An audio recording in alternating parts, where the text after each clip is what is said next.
பொன்னியின் செல்வன் மூன்றாம் பாகம்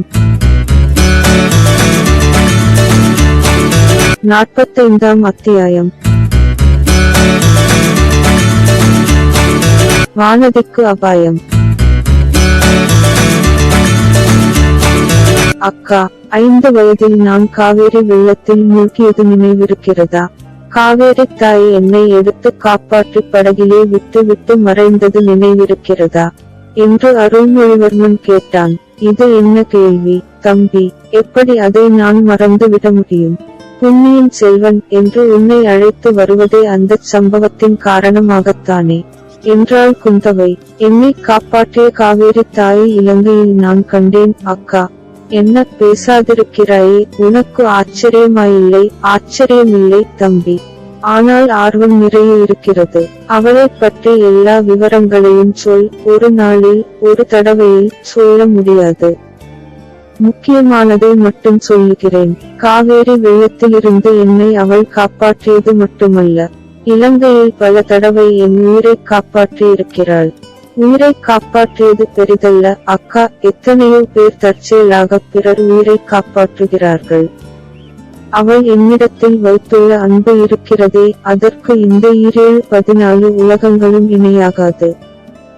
ஏன், நீ என்னிடம் வைத்துள்ள அன்பை கூட அடுத்தபடியாகத்தான் சொல்ல வேண்டுமா? அதைச் சொல்வதற்கு நீ தயங்க வேண்டாம். உன்னிடம் என் அன்பு அவ்வளவு ஒன்றும் உயர்ந்தது அல்ல, சுயநலம் கலந்தது. உண்மையைச் சொல்கிறேன் தம்பி, எனக்கு இந்த சோழ சாம்ராஜ்யத்தின் மேன்மைதான் முதன்மையானது.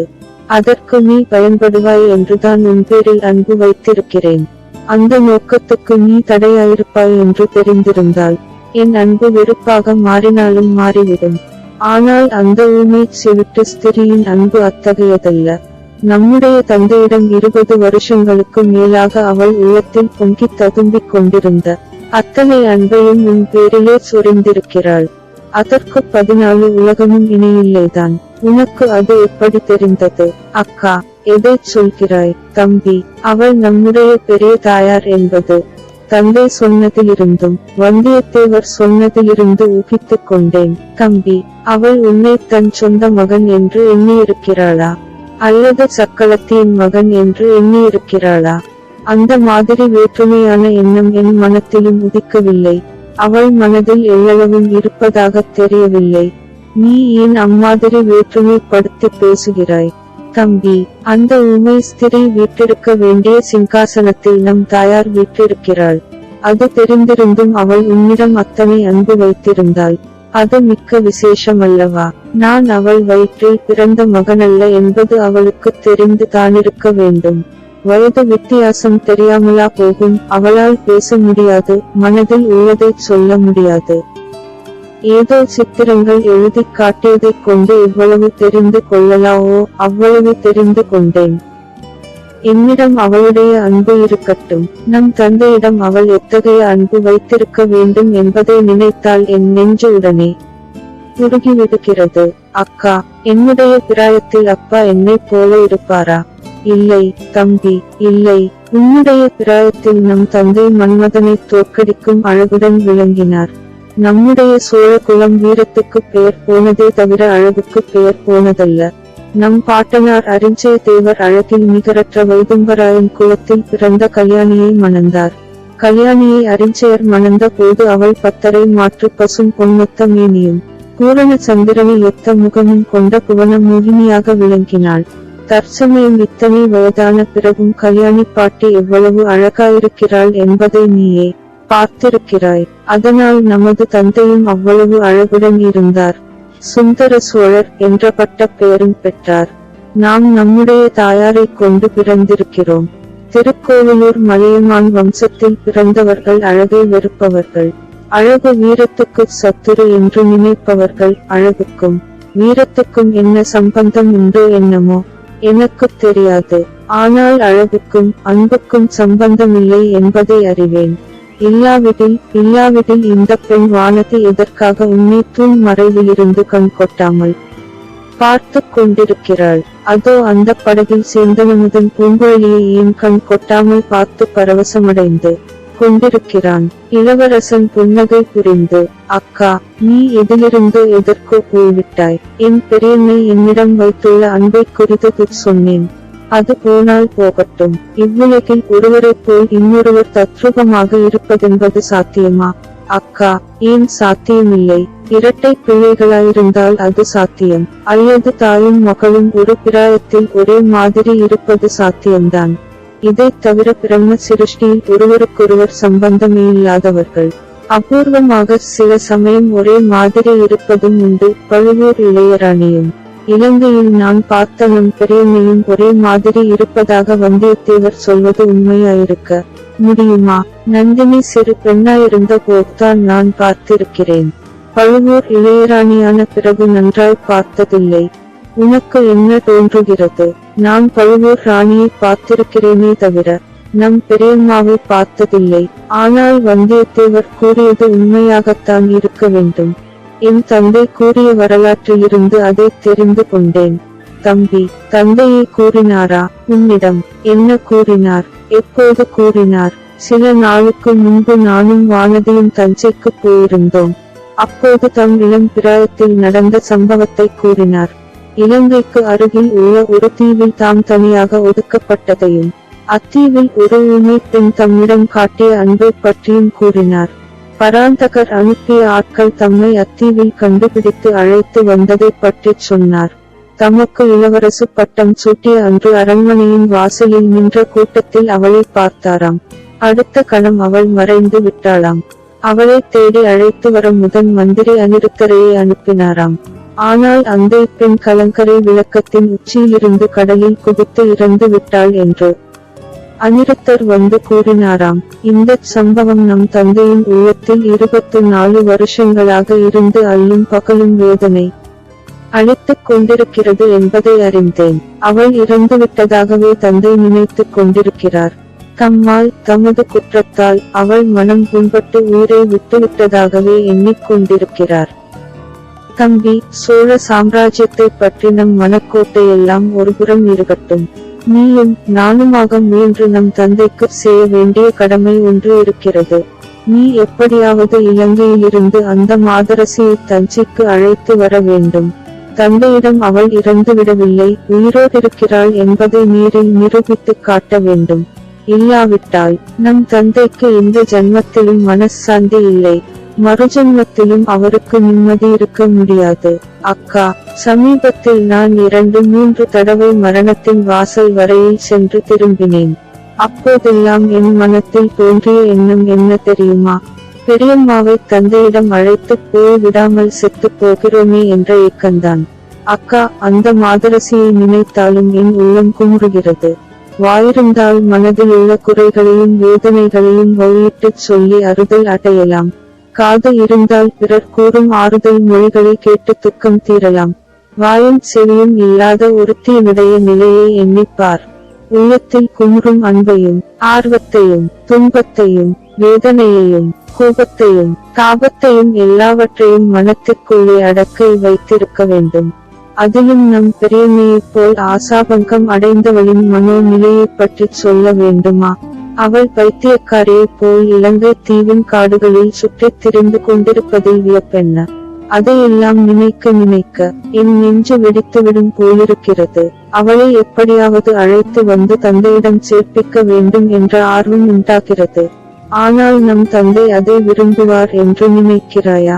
அக்கா, தந்தை விரும்பினாலும் சரி, விரும்பாவிட்டாலும் சரி, நம்முடைய கடமை அது. தம்பி, இறந்து போனவளின் ஆவி வந்து அவரை துன்புறுத்துவதாக எண்ணி இரவு நேரங்களில் நம் தந்தை அலறுகிறார். இதனாலேயே அவர் உடம்பும் குணமடைவதில்லை. இது எப்படி உனக்கு தெரிந்தது? அக்கா, இதுவும் தந்தை சொன்னாரா? தந்தையும் சொன்னார். என் தோழி வானதியும் சொன்னாள். வானதி சொன்னாளா? அவளுக்கும் இதற்கும் என்ன சம்பந்தம் அக்கா? நீ அவளிடம் சொன்னாயா? என்ன? இல்லை, இல்லை. தஞ்சை அரண்மனையில் ஒரு நாள் நிகழ்ந்ததை அவள் வாய் மொழியாகவே சொல்லச் சொல்கிறேன். இருந்தாலும் நீ ரொம்ப பொல்லாதவன் தம்பி. சோழர் குலத்தின் பண்பாட்டையே மறந்துவிட்டாய். கொடும்பாளூர் இளவரசியிடம் ஒரு வார்த்தை பேசவும் இல்லை. சௌக்கியமாக இருக்கிறாயா என்று கேட்கக்கூட இல்லையே. மகாவீரரான சிறிய வேளாரின் புதல்விக்கு நீ செய்யும் மரியாதை இதுதானா? அழகாயிருக்கிறது. அக்கா, வானதியை கவனித்துக் கொள்ள நீ இருக்கும் போது கவலை என்ன? சௌக்கியமா என்று நான் விசாரிப்பது தான் என்ன? ரொம்ப சரி, சற்று வாயை மூடிக்கொண்டிரு. வானதி, இங்கே வா, உன்னை இளவரசன் நன்றாய் பார்க்க வேண்டுமாம் என்றாள் குந்தவை. வானதி அருகில் வந்தாள். இளவரசனை பார்த்தும் ஆறாமலும் நின்று கொண்டு, அக்கா, எதற்காக கற்பனை செய்து கூறுகிறீர்கள்? தங்கள் தம்பி என்னை பார்க்க விரும்பவில்லை. அவர் பார்வையெல்லாம் அதோ ஓடையில் இருக்கும் ஓடத்தின் மேலேயே இருக்கிறது.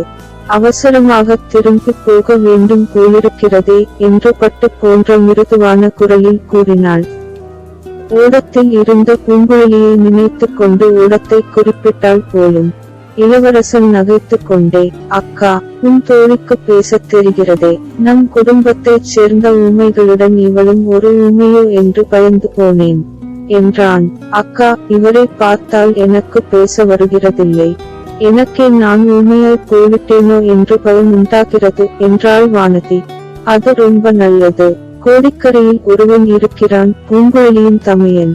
அவன் மற்றவர்களிடம் ஒருவாறு தெத்தி பேசுகிறான். ஆனால் அவன் மனைவியை கண்டால் ஊமையாகி விடுகிறான். அதனால் அவனை அவன் வீட்டார் ஊமை என்றே வைத்து விட்டார்கள் என்றான் இளவரசன். இந்த கொடும்பாளூர் பெண் கொஞ்சம் அந்த மாதிரிதான். முன்னையெல்லாம் இவளை சற்று நேரம் பேசாமல் சும்மா இருக்கச் சொன்னால் இவளால் முடியவே முடியாது. பேச ஆரம்பித்தால் நிறுத்தவே மாட்டாள். நீ முதலில் இலங்கைக்கு போனாயே, அது முதலாவது இவளுடைய பேச்சு குறைந்து விட்டது. தனியாக போய் உட்கார்ந்து கொண்டு எதையோ எண்ணிக்கொண்டிருக்கிறாள். அது போனால் போகட்டும். வானதி, அன்று இரவு தஞ்சை அரண்மனையில் நடந்ததையெல்லாம் இளவரசனுக்கு விவரமாகச் சொல்லு என்றாள் குந்தவை. கொடும்பாளூர் இளவரசி உட்கார்ந்து கொண்டு சொல்லட்டும் அக்கா. இவள் இத்தனை நேரம் நிற்பதை பார்த்தால் இவளுடைய பெரிய தந்தை உருகி போய் விடுவார். தென்திசை சேனாதிபதி என்னை பார்க்கும் போதெல்லாம் இவளை பற்றி விசாரிப்பார். நீயோ இவளை பற்றி ஒன்றுமே சொல்லி அனுப்புவதில்லை. ஆகையால் நான் அவருக்கு பதில் சொல்ல முடியாமல் திண்டாடுவேன் என்றான் இளவரசன். வானர் குலத்து வீரரிடம் இவளை பற்றி விவரமாய்ச் சொல்லி அனுப்பினேனே, அவர் ஒன்றும் உன்னிடம் சொல்லவில்லையா? அவர் சொல்லித்தான் இருப்பார். அக்கா, இவர் காதில் ஒன்றும் விழுந்திராது. இவருக்கு எத்தனையோ ஞாபகம் என்றாள் வானதி.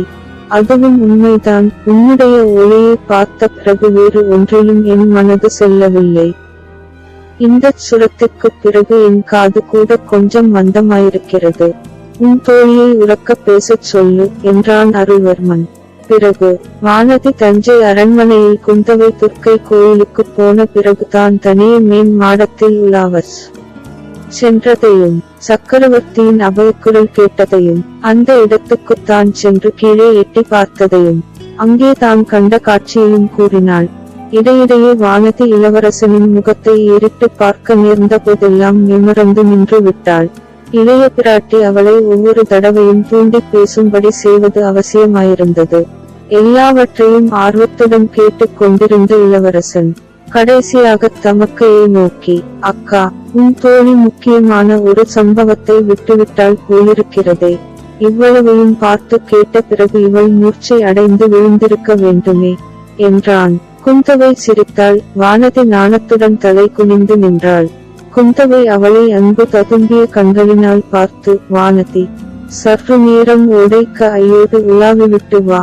இல்லாவிட்டாலும் நம் பரிவாரங்கள் இருக்குமிடத்துக்கு போயிரு. அருள்வர்மன் இன்னும் சில நாள் இங்கேயே தான் இருப்பான், மறுபடியும் சந்திக்கலாம் என்றாள். ஆகட்டும் அக்கா, உலாவிவிட்டு வருகிறேன் என்று சொல்லிக் கொண்டு வானதி துள்ளி குதித்துச் சென்றாள். திடீரென்று அவ்வளவு குதூகலம் அவளுக்கு எப்படி ஏற்பட்டதோ தெரியாது. மலர்ந்த முகத்தோடும் விரிந்த கண்களோடும் அவள் போவதை பார்த்து கொண்டிருந்த அருள்வர்மன் அவள் மறைந்ததும் தமக்கையை நோக்கினான். அக்கா, தந்தையின் புலம்பலின் காரணம் எனக்கு தெரிகிறது. ஆனால் அவர் கண்ட காட்சியை பற்றி உன் கருத்து என்ன? அவர் முன்னால் காணப்பட்ட தோற்றம் என்னவாயிருக்கக்கூடும்? தந்தையின் மனப்பிரமையை. அப்படியானால் உன் தோழிக்கும் பிரமை எப்படி ஏற்பட்டிருக்கும்? தந்தை கண்டதும் பிரமை அல்ல, வானதி கண்டதும் மாயத்தோற்றம் அல்ல. தந்தை முன் நடந்தது நள்ளிரவு நாடகம். அதில் முக்கிய பாத்திரமாக நடித்தவள் பழுவூர் இளையராணி நந்தினி. இதை அப்போதே நான் ஊகித்து தெரிந்து கொண்டேன். வந்தியத்தேவரும் நீயும் சொன்ன விவரங்களுக்குப் பிறகு அது உறுதியாயிற்று. அந்த நாடகத்திற்கு காரணம் என்ன? பழுவூர் ராணி எதற்காக அப்படி செய்ய வேணும்? அக்கா, நந்தினிக்கு தன் பிறப்பை குறித்து சந்தேகம் உண்டு. சக்கரவர்த்தி தன்னை பார்த்து 300 தடவை நினைவிழந்ததை அவள் அறிவாள். அதற்குப் பிறகு அவள் தந்தை முன்னால் வருவதே இல்லை. இப்படி ஒரு நாடகம் நடத்தினால் ஏதாவது உண்மை கண்டறியலாம் என்று செய்திருக்கிறாள். தெரிந்திருக்குமா? அக்கா, அதை நான் அறியேன். நந்தினியின் உள்ளத்தை அவளை படைத்த பிரம்மதேவனாலும் கண்டறிய முடியாது. பழுவேட்டரையர் அவளிடம் படும்பா டை நினைத்தால் எனக்கு பரிதாபமாயிருக்கிறது. தம்பி, சற்று முன் அழகை பற்றி பேசினோம் அல்லவா? பெண்களில் அழகி என்றால் நந்தினி தான் அழகி. நாங்கள் எல்லாரும் அவள் கால் தூசி பெற மாட்டோம். நந்தினி முன்னால் எதிர்ப்பட்ட புருஷர்களும் அவளுக்கு அக்கணமே அடிமையாகி விடுகிறார்கள். பழுவேட்டரையர், மதுராந்தகர், திருமலையப்பன், கந்தன்மாறன், கடைசியாக பார்த்திபேந்திரன். அவளுடைய அழகுக்கு பயந்து கொண்டு முதன் மந்திரி அனிருத்தர் அவள் பக்கத்திலேயே போவதில்லை. ஆதித்த கரிகாலன் அதனாலேயே தஞ்சைக்கு வருவதில்லை. தம்பி, நந்தினியின் சௌந்தரியத்துக்கு அஞ்சாமல் அவளிடம் தோற்று போகாமல் மிஞ்சி வந்தவர் ஒரே ஒருவர் தான். வானர் குலத்து வீரரைத்தானே சொல்லுகிறாய்? ஆம், அவர்தான். அதனாலேயே அவரை காஞ்சிக்கு ஆதித்த கரிகாலனிடம் அனுப்பியிருக்கிறேன். எதற்காக? பழுவூர் ராணி கடம்பூர் சம்புவரையர் மாளிகைக்கு வரும்படி நம் தமையனுக்கு சொல்லி அனுப்பியிருக்கிறாள். அவர்களுடைய சந்திப்பை தடுப்பதற்காக அனுப்பியிருக்கிறேன். அப்படி சந்தித்தாலும் விபரீதம் எதுவும் நேராமல் பாதுகாப்பதற்கு அனுப்பியிருக்கிறேன். கரிகாலனுக்கு நந்தினி நம் தமக்கை என்று தெரியாது. நந்தினி நம் உறவைக் கண்டு கொண்டாளா என்பதையும் நான் அறியேன். அவள் நம் தமக்கை என்பது நிச்சயம்தானா? அக்கா, அதில் என்ன சந்தேகம்? தம்பி, அதை நான் அறிந்ததிலிருந்து என்னுடைய மனத்தை அடியோடு மாற்றிக்கொண்டு விட்டேன். நாம் குழந்தைகளாயிருந்த போது நந்தினியை நான் வெறுத்தேன், அவமதித்தேன். அவள் அழகைக் கண்டு பொறாமைப்பட்டேன். நீயும் கரிகாலனும் அவளோடு பேசவும் கூடாது என்று திட்டம் செய்தேன். அவள் பாண்டிய நாட்டுக்கு போன பிறகும் அவளிடம் நான் கொண்டிருந்த அசூயையும் வெறுப்பும் அப்படியே இருந்தன. பழுவூர் கிழாரை மனம் செய்து கொண்டு திரும்பி வந்த பிறகு எத்தனையோ தடவை அவளை பரிகசித்து அவமானப்படுத்தினேன். அதற்கெல்லாம் பிராயச்சித்தம் செய்து கொள்ள தீர்மானித்திருக்கிறேன். எப்படி? அக்கா, என்ன மாதிரி பிராயச்சித்தம்? அடுத்த தடவை அவளை சந்திக்கும் போது அவள் காலில் விழுந்து என்னுடைய குற்றங்களை எல்லாம் மன்னிக்கும்படி கேட்டுக்கொள்வேன். அதற்காக என்ன தண்டனை விதித்தாலும் ஏற்றுக்கொள்வேன். அதை நான் தடுப்பேன்.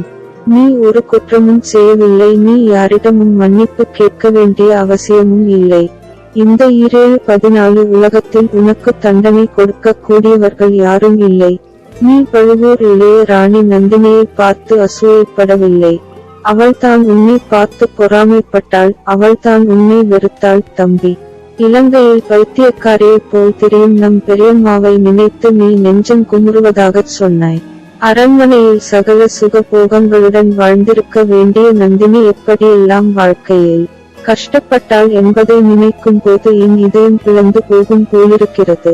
யாரோ எப்பொழுதோ செய்த தவறுகளின் காரணமாக எனக்கு முன் பிறந்த தமக்கை இந்த கிழவர் பழுவேட்டரையரை மணக்க நேர்ந்துவிட்டது. அக்கா, இதெல்லாம் எப்படி நேர்ந்திருக்கும் என்று உனக்கு ஏதாவது தெரிகிறதா? நம் பெரியம்மா இறந்து விட்டதாக தந்தை எண்ணுவதற்கு காரணம் என்ன? நந்தினி அனாதையைப் போல எங்கேயே யார் வீட்டிலோ வளர்ந்து இந்த நிலைமைக்கு வருவதற்கு காரணம் என்ன? அதை பற்றியெல்லாம் நான் இரவும் பகலும் யோசித்து வருகிறேன். ஆனால் இன்னமும் நிச்சயமாய் கண்டுபிடிக்க முடியவில்லை. அந்த இரகசியங்களை அறிந்தவர்கள் இப்போது 2 பேர் நமக்கு தெரிந்தவர்கள் இருக்கிறார்கள். நம்முடைய பாட்டி செம்பியன்மாதேவிக்கு ஏதோ விஷயமும் தெரிந்திருக்கிறது. முதலாவது மந்திரி அனிருத்தருக்கு எல்லா விஷயம் தெரிந்திருக்கும் என தோன்றுகிறது. ஆனால் அவர்கள் 2 பேரிடமிருந்தும் நாம் எதுவும் தெரிந்து கொள்ள முடியாது. அனிருத்தருடைய சீடன் ஆழ்வார்க்கடியானுக்கும் ஓரளவேனும் தெரிந்திருக்க வேண்டும். அவன் குருவை மிஞ்சியவன், வாயை திறக்க மாட்டான். தம்பி, அதையெல்லாம் கண்டுபிடிப்பதற்கு இப்போது அவசரமும் இல்லை. நந்தினியினால் நம் குலத்துக்கு விபரீதமான அபாயமும் அபகீர்த்தியும் ஏற்படாமல் தடுப்பதுதான் இப்போது முக்கியம். வந்தியத்தேவர் சொன்னார். பழுவூர் ராணி மீன் சின்னம் பொறித்த மின்னலைப் போல் ஒளிரும் வள் ஒன்றை வைத்து பூஜை செய்து கொண்டிருக்கிறாள் என்று. அதை கேட்டதிலிருந்து என் நெஞ்சு பதைத்துக் கொண்டே இருக்கிறது. தான் பிறந்த குலம் சோழ குலம் என்பதை அறியாமல் பழுவூர் ராணி ஏதாவது செய்துவிடப் போகிறாளே என்று கவலையாயிருக்கிறது. பழுவூர் ராணியிடம் எல்லாவற்றையும் சொல்லிவிட்டால் என்ன? சொன்னாலும் என்ன பயன் ஏற்படுமோ தெரியாது. நம்மிடமெல்லாம் அவளுடைய கோபம் அதிகமானாலும் ஆகும். ஆனால் நமது கடமையை நாம் செய்துவிட வேண்டியதுதான். அதற்காக வந்தியத்தேவரை நீ அனுப்பியிருப்பது சரிதான். ஆனால் தந்தையிடமும் தெரிவிக்க வேண்டாமா? அவர் எதற்காக உடல் வேதனை போதாதென்று மனவேதனையும் பட்டு கொண்டிருக்க வேண்டும்?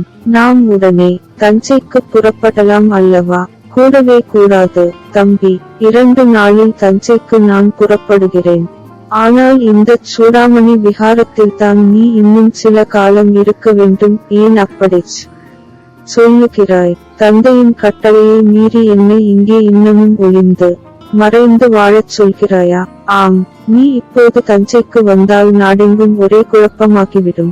மக்கள் மதுராந்தகர் மீதும் பழுவேட்டரையர்கள் மீதும் ஒரே கோபமாயிருக்கிறார்கள்.